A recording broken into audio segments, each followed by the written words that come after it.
Hello guys, কেমন আছো তোমরা?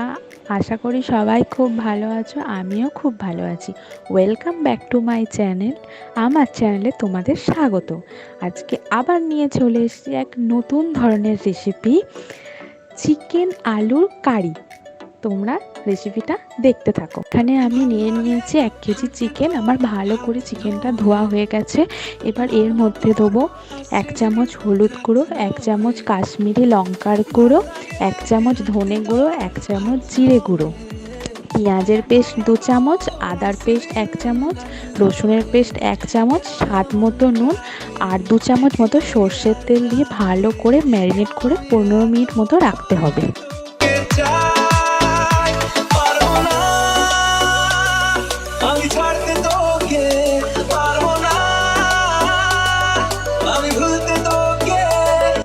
এবার আমি কড়ায় তেল দেবো 3 চামচ মতো। ওতে ওই 3টে মতো আমি মাঝারি সাইজের আলু নিয়েছি। আলুগুলো আমি ভেজে নেবো। আলুর মধ্যে দেবো নুন আর হলুদ। ভাজা হোক ততক্ষণ আমি পাশের ওভেনটায় আর একটা কড়ায় কিছু গোটা গরম মশলা আমি ভেজে রেডি করব। তার সঙ্গে একটু গোটা জিরে দেবো। এই ভাজা হয়ে গেলে জিরেটা আমি রাখবো, পরে আমি এটা পেস্ট করব, আমার পরে কাজে লাগবে। এবার আমি কড়ার মধ্যে একটা বড় সাইজের পেঁয়াজের কুচি দিয়ে দিয়েছি আর 2টো শুকনো লঙ্কা। পেঁয়াজগুলো হাফ বাদামি রঙের মতো হলে আমি ওতে টমেটোর পেস্ট দিয়ে দেবো।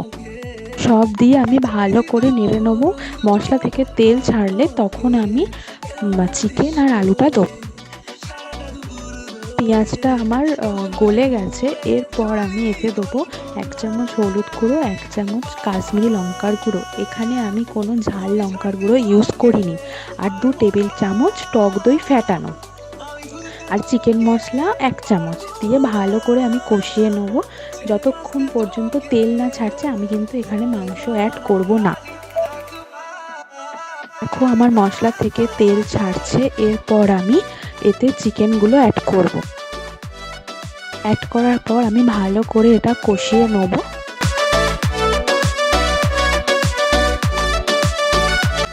চিকেনটা 15 মিনিট কষানোর পর আমি এতে আলু দিয়ে দেবো। আলু দিয়ে ভালো করে একটু নাড়াচাড়া করে পরিমাণ মতো গরম জল অ্যাড করব। আমি কিন্তু এখানে কোনো ঠান্ডা জল ইউজ করিনি।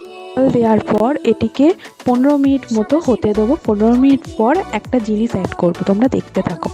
এখানে আমি যে গোটা গরম মশলার পেস্টটা বানিয়েছিলাম গুঁড়োগুলো দিয়ে দেবো এর ওপর। তাহলেই আমার রেডি হয়ে যাবে আলু চিকেন কারি।